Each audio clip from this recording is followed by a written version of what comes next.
Welcome to the Human Flourishing Project. I'm your host, Alex Epstein. Well, it's only been a week since the last episode. Usually I do this every 2 weeks, but given this pandemic / crisis / arguably panic that we are involved in, I thought it would be useful to try to do these shows every week. And in particular, I got a lot of positive feedback on last week's episode called Flourishing During a Massive Disruption. So I thought I would do this week Flourishing During a Massive Disruption Part 2 and expand a little bit on the ideas last week, and in particular give some examples of how I'm applying them and a question that I've asked myself to help me with flourishing during a massive disruption. So first, let's summarize what I talked about last week. So I mentioned that I, like many of you, am experiencing a massive disruption in my life, and this involves work disruption, work being made much more difficult, and then many things being off limits in my personal life. Now, things I love, like the ocean in Laguna Beach and Brazilian Jiu-Jitsu, and et cetera, et cetera. My first reaction to this, which might seem counterintuitive in terms of flourishing, is I talked about recognizing this is a bad thing. So you can think of it as it's legitimate to be very upset about this disruption and to recognize there's a lot of loss that's happening. And even if you can even think of it as if you're grieving that loss, that's a legitimate thing because your life is important and what you were building was important and what you were planning was important. And it's a bad thing that all of that got disrupted. But we are in this situation and we can fight for better policies, and I do fight for better policies. What those are is a subject apart from this podcast right now. But we only have so much power there, so we have to make the best of the circumstances. And here I talked about some ways in which one can make the most of the circumstances. And one was that recognizing that there's an advantage to disruption, or at least a way we can take advantage of disruption, which is extracting information about opportunities for growth. So I don't want to go too much into that since I went into it last week, but I talked about, for example, in a business, a lot of people's businesses are struggling, at least not going as well as they were before. And one can take this situation and recognize, hey, you know what, the fundamentals of my business could have been a lot more secure. In the future, I'm going to have better business practices. And that's a kind of growth that will be beneficial now, but is particularly empowering if one thinks of it in terms of the future when there's some kind of recovery, or at least a much better situation than there is right now. Another way I talked about it in terms of taking advantage of disruption is being creative. When we're in these kinds of circumstances, it can often lead to creative thinking. And that's actually what I'm going to talk about today, a way of thinking about that and then some examples of that. And then I talked about how the broadest thing we're all facing is we have to re-engineer our lives, which really means re-engineer our routines. The old way of doing things, at least for many of us, will not work nearly as well. So we need to re-engineer our routines, and part of that is what are new processes we can add, what are new processes that we want to avoid that are easy to fall into. I think there's all kinds of things, which is part of the problem of lockdowns in terms of everything from overeating, substance abuse, all sorts of interpersonal challenges. I think people are having, so there's all sorts of new negative things there. But then there's also, maybe there are pre-existing processes that were in our routines that we can remove. So maybe this is a time when we can avoid certain bad eating habits, especially. And then finally, I just talked about how all of these things they don't solve all of the stress and anxiety of the situation. I don't know how to do that, and I don't even know that one should be able to do that. So none of this, I don't take any of this as, oh, this should be easy, but it's about how to make it better. And I do think that any kind of significant growth does lead to a lot of psychological power, because one has the feeling I have control over this. I am going to be better. Like I'm becoming better fundamentally now, and that's really going to manifest itself later as conditions improve. So that was last week. And what I want to talk about this week is a question to ask that I think can lead to a lot of creative ideas that can dramatically improve one's life overall now and in the future. And this doesn't mean necessarily that it's going to be better now overall, all things considered, than it was before the disruption, but I think it can be making the best of it. And it might even make it better overall. And this relates to, actually very closely relates to this question that I've been asking myself, which is, what can I do to make my life overall better during this ordeal than it was before? So what can I do to make my life overall better during this ordeal than it was before? And I want to keep stressing this doesn't mean make light of the value destruction, the damage, the difficulty. Now, I've experienced plenty of that, and I know many, many people have experienced way more. Even just so many parents who are now being forced they have to work at home and take care of kids and educate kids, and it's just so much to do. And then you think about a single parent doing that; it's such a difficult situation. So again, I want to keep stressing, I'm not saying it's easy or you shouldn't feel bad, but I do think that this question is a useful question. And I'm going to talk about some examples of how I've been able to figure certain things out using this question. But before I do that, I know it might be annoying that I keep qualifying this, but what I want to avoid is just being in the category of saying, oh, isn't it great being in quarantine? I get to watch so much Netflix and I get to read things. That stuff makes me sick, and I see quite a bit of it, and I just think that's such a disservice to what so many people are going through right now. But I would like to just help people as much as possible, whatever their circumstances right now, do things that are positive. And part of the reason I want to do another podcast is because I've heard a lot of advice on different kinds of things, and I haven't found it all that helpful. So if I think I have something helpful, I definitely want to share it at this point in time above all. Okay, with all of that qualification out of the way, let's just repeat the question. What can I do to make my life overall better during this ordeal than it was before? So 3 examples of how I've found this useful. And the first one, I have to say, I am very, very proud of, because last Sunday, I did something that I have been talking about doing for 10 years and have not done. And I've even talked about doing it on this podcast, probably pre-2019, and I didn't do it. And I always had an excuse for it. But this Sunday, I finally did it. And then again on Tuesday, I did it. And this is surfing. So for background, for those of you who haven't heard the show before, there are a couple things I really like in life. One of them is the Pacific Ocean. So I like to go in the ocean whenever I can, which is part of the reason it's so upsetting that the lockdown here also forbids you from many outdoor places, including the ocean, at least in Laguna Beach. It does. Fortunately, there was another beach that doesn't have the lockdown. So I don't know if Gavin Newsom can prosecute me for what I'm going to share in this episode.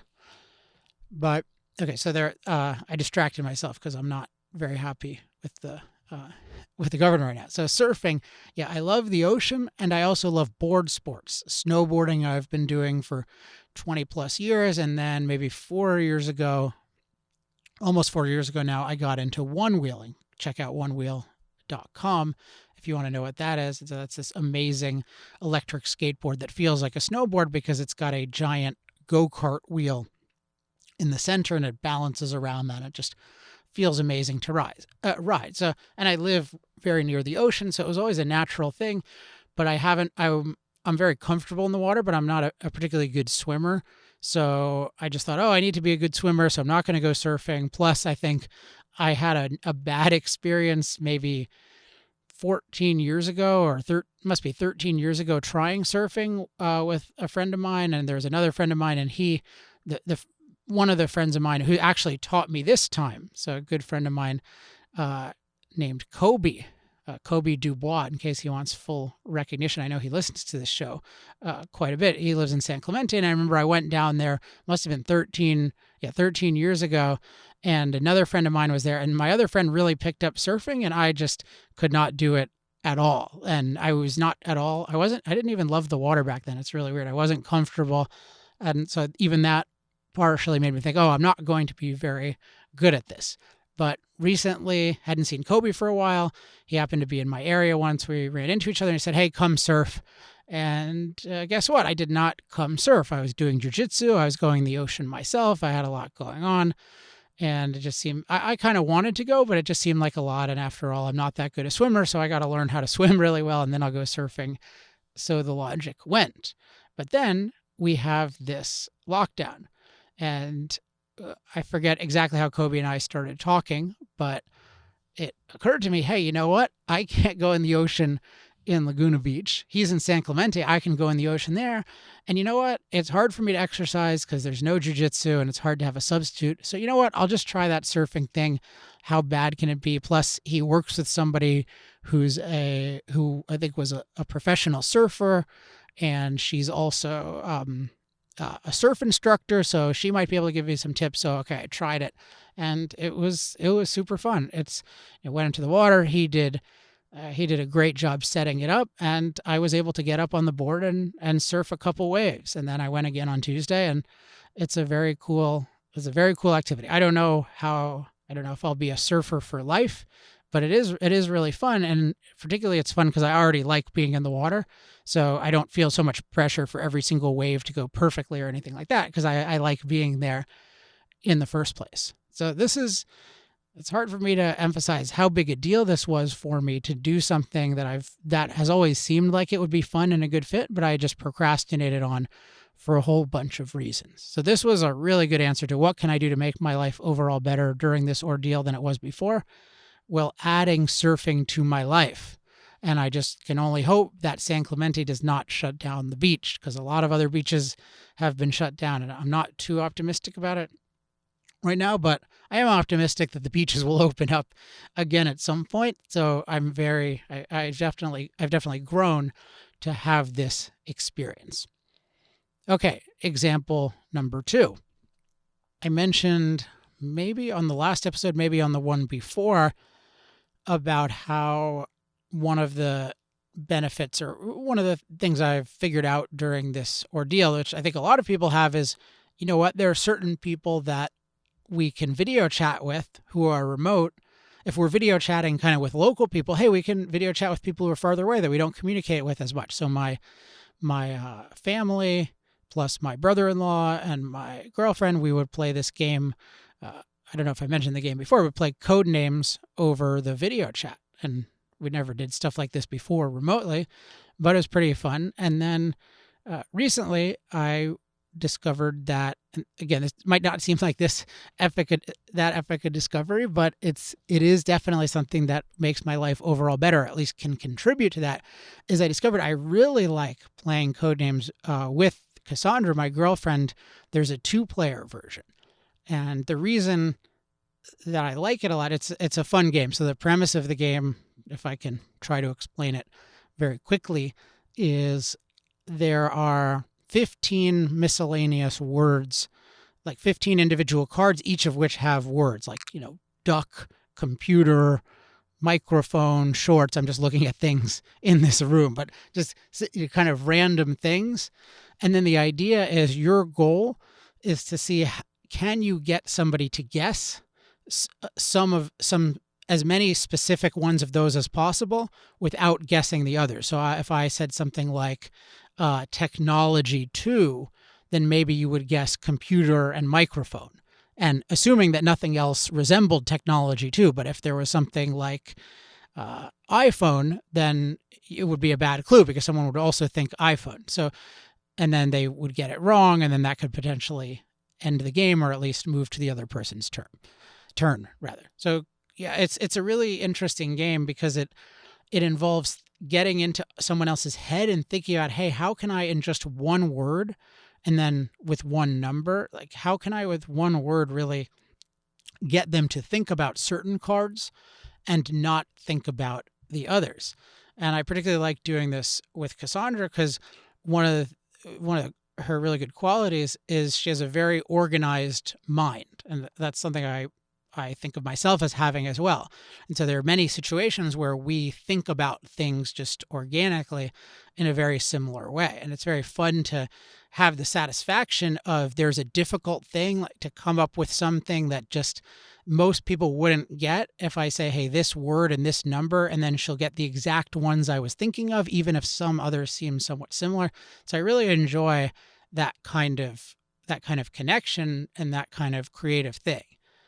And if I'm allowed to brag on this podcast, we did one where we got a 6 in code names, which I think is a lot. So I was giving the clues and she was guessing, and there were 15, and I just in one clue I gave 6. So I was able to think of one thing that and it was the first clue of the game. So I got her to guess only the 6 ones that I wanted and avoid the other 9. Now, to be fair, this is probably 20% because we're good and compatible, and 80% because we had kind of an amazing hand, or I had an amazing hand, so to speak. But still, if any of you like code names, I'm sure you're going to be impressed by a 6. So that was another thing where, hey, this is a new addition, and it's not like, oh, well, this compensates for all the problems. That's not the point. But it's to be aware of things like this, and to then think of more things. So then I can think about, hey, what are other kinds of games where we can have that kind of mental connection and that kind of co-creativity together. And so that's a new identification of, oh, this is a type of activity that I like that I hadn't thought of before. The third example in terms of what can I do to make my life overall better during this ordeal than it was before? This relates to something I was talking about last week in terms of, and even earlier in this episode, in terms of just thinking about people in general, thinking about, hey, how can I manage finances, my business better? And in particular, I think a lot of us who have businesses and who have had different income streams reduced, or even, in some businesses, income streams have just disappeared, at least temporarily. It's hard to think about in terms of, oh, well, how can it be better now? You could think about, how can I save my business, or how can I get by? But to think of it in terms of better, that can seem, well, that's impossible. Now, and I think it still is a really good question, because one thing is there will be a lot of people who come up with breakthroughs out of this kind of very difficult, even sometimes desperate situation, who they'll come up with better things than they had before. They'll, in absolute terms, be better off, and they'll be better off pretty soon. That's unusual, and I wouldn't expect that for myself or any given person, but that'll happen. But what I've noticed is that when I ask myself this question, one thing I can see that applies to me, that I think applies to a lot of others, is that the thing that can make my life overall better is being much savvier in terms of being a businessman and in terms of finances. And I've noticed it from the perspective of, wow, I have so much more of an awareness about what I spend money on and what the future looks like than I did before. So even if you just take a round number for anyone, I don't want to go into my particular situation, but it's just, if you take a business and like it lost 40% of its income, so you could say, well, that sucks. But then if you lose 40% of the income in the business, but you're much more on top of the business, you're much more aware. So one thing is you can cut costs intelligently, but the other thing is there's just a lot of confidence that comes from that, because it means, hey, I really know what the different future scenarios look like, including, and this is a really important one, I know what the worst case scenario looks like. So if a whole bunch of things go wrong, I know what I'm going to do. And I found that so empowering, because even when things were going really smoothly, not having thought through worst case scenarios, there has to be a way in which that undercuts one's confidence. But if one has really thought about, okay, well, here's the worst case scenario. It's probably not going to happen, but if it does, here's what I'm going to do when. That's a real kind of confidence. And at least in my case, it comes from this question of, what can I do to make my life overall better during this ordeal than it was before? Just for what it's worth, in case this is helpful to others, this is a business-specific one, But I've found the filter when I'm thinking about the business and thinking about what changes to make. I've started thinking about two filters when I'm looking at expenses. And they're very related, but they give you slightly different perspectives. Maybe this is too simple for some people, but I find it very useful, in part because of its simplicity. So one is just, does this make money? So if I'm spending money as a business, does this make money? Because ultimately you have to produce profit. Basically what you're doing is you're taking some amount of resources, some amount of money, and then you're transforming it into more value, which means more money. So just going down all the expenses and saying, hey, does this make money? Does this make money? And really having a clear causal connection. So either it makes money directly or it's really, really necessary to make the money. Like it's really, really necessary, not in some really distant way, but you really know it is. And this relates to the second one. Does this save time? And this applies to business and to personal, when I've been looking at different expenses, I've thought, for example, oh, you know what, groceries, hey, I could save a lot of money by not using Thistle, this meal delivery service. And Thistle is, in a certain sense, expensive. And if I was really in a desperate situation, I would stop it. But fortunately, I'm not in that situation. And not fortunately, but Thistle is, just as I think about it, that thing is so convenient because I like the meals. They're healthy. I eat well, and it's just, they are made. And I don't know of anything else that's close to that good. Going to the grocery store, yeah, I could maybe have somebody agree to cook things for me, but then I'd have to think of the recipes, and maybe I can do that.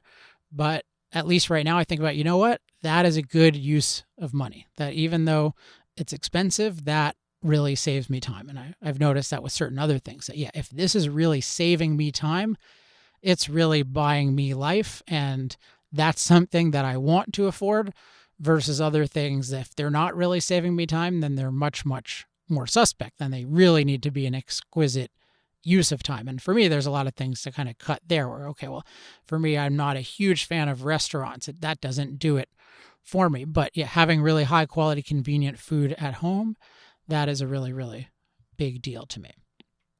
So I would ask you, and I'm really curious to know your answers. I mean, what can you do to make your life overall better during this ordeal than it was before? And again, it's not that it's actually going to be overall better, but you can come up with specific things that will make your life better, and it'll make it better now, and it'll make it in the future. So I will try to think of these things as well. I'm trying to find one for Brazilian Jiu-Jitsu.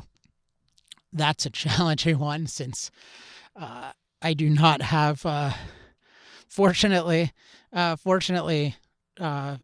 a whole bunch of reasons, like my girlfriend, who's the only one I'm allowed to be around legally, is not my size at all. And so is not a good jiu-jitsu partner for me in terms of hardcore jiu-jitsu workouts. But jiu-jitsu is much, much more fun with another person. So I'm trying to think of things that I can do there that are still safe and healthy, and maybe I'll report on my success, or maybe the solution that I come up with will be, in my judgment, very responsible, but not very responsible in the judgment of Gavin Newsom. So I will have to conceal it from you. But that's the one I'm thinking of right now. And that's a challenging one. And I encourage you to think of, with your own life, what can you do to make your life overall better during this ordeal than it was before? Okay. I hope that was helpful. As always, you can write me at, with, as I like to say, questions, comments, love mail, or hate mail at alex@alexepstein.com. I'm particularly keen to hear from people at this stage in the history of the world and all the difficulties going on. And if there's anything that you'd like me to cover on the show, I'm definitely interested in that. Also, in cases of interest, I've decided that you can, if you want to, you can actually pay for this show. So let me explain. I'm in general a big fan of paying for things and charging for things. So if you really like this show, I can think of two ways that you can pay for it. One is share it with somebody else. So, and I just mean that specifically. So if you really like this episode, just share it with one other person, and that I will consider that a great payment. You could also write, if you want to write a positive iTunes review, that would be tremendous as well.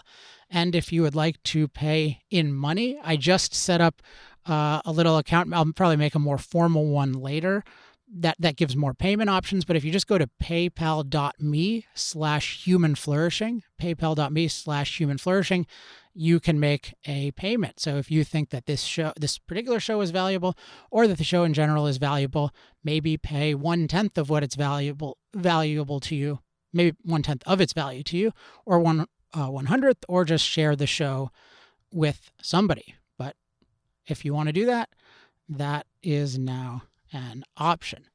Okay, that's it for this week. Oh, I should mention, definitely also interested in any questions and comments on the Facebook page. So facebook.com/Human Flourishing Project. And if you want updates about when new shows come out, go to humanflourishingproject.com and sign up for the email list.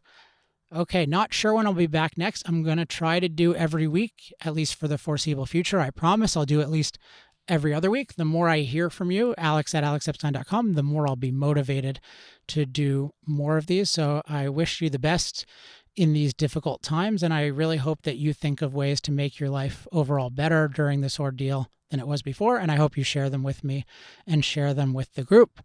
That's it for this week. Until next time, I'm Alex Epstein. This has been the Human Flourishing Project.